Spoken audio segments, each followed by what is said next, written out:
Hey everybody, this is Modern Refugee. I thought I'd take a little drive today and talk to you about one of the largest vulnerabilities that I basically see in our day-to-day life, and that is security at our critical infrastructure. As part of my, area study is a technical term for it, I have basically driven all over the state of Michigan at one point or another, and I look for critical infrastructure that basically has weaknesses.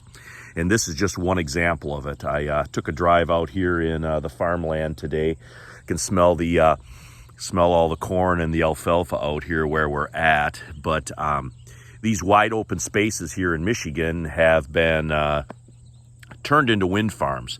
And there are windmills all around us here. And this substation is actually a interface where all that power generated from the wind farms is uploaded into the grid. Over my shoulder here, those are the transmission lines that take this power out wherever. I've been told that it goes to the large cities out east, Cleveland and that area.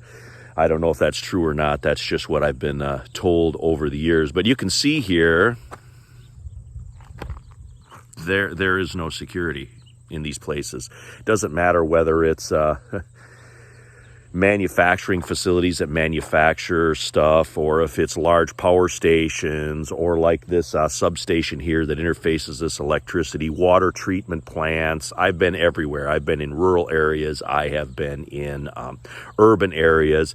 And one thing is pretty much constant. You see no security. That fence right there and that gate behind me, that's the only security that's around here. And I mean, this is just a backcountry road. How often does even a county sheriff drive down this road? Maybe once a day, maybe.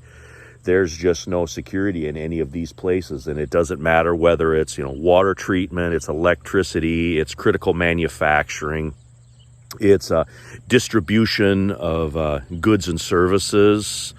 Security lacks, and it's going to continue to lack for the foreseeable future. So why did I drag you guys all out here to talk about this? And it's basically because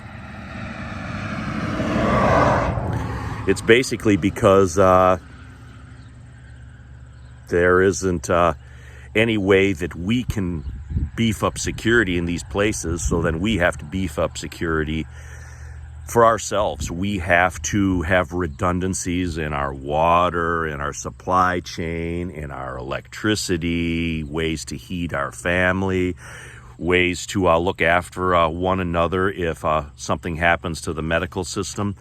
All these things exist in our world. We do not live in a perfect world, and these things are just getting worse. We don't live in 1980 anymore. And the world that we live in, for all its advancements, has gone backwards in a lot of ways, and that is sort of the personal resiliency of individual people. And that's what we have to do to take care of ourselves. All this stuff out here, these windmills, this substation, all the agriculture and stuff around here would have a hard time to keep going if something happened to our technology. We see a lot of our modern world around us, like this substation here, but then there's a lot of the advancements that we depend on every day that we don't see, like the internet.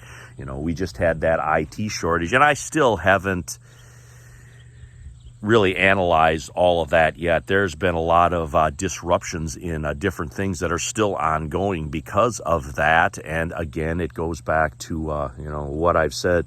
When SHTF happens, it's going to be a cascading event. It's going to be a cascading thing. One thing's going to fail. It's going to cause other things to fail, and it's just going to keep basically snowballing until it becomes an unstoppable force. And we all will be basically part of that.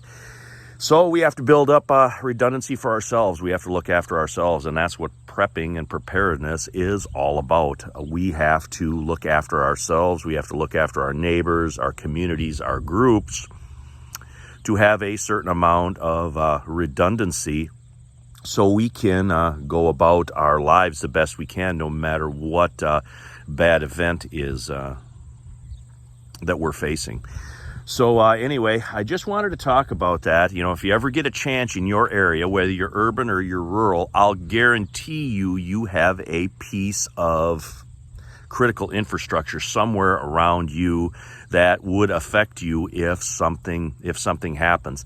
So I would encourage everyone to go out, look for these places, whether they're substations, water treatment plants, whether they're large distribution facilities, whether they're any bridges, any of these things. If any of these things go down, how I want everybody to look at that. How would that affect my situation where I'm at? Because unfortunately, we're all vulnerable in this day and age anymore. But anyway, I just wanted to take this time this morning to go over this with you guys and show you a little bit of what I feel is a lack of security in our critical infrastructure. This is Modern Refugee. I appreciate all my subscribers out there. I hope you guys got a little information, a little entertainment, something to think about, as always, out of this video here, and you guys have a good one.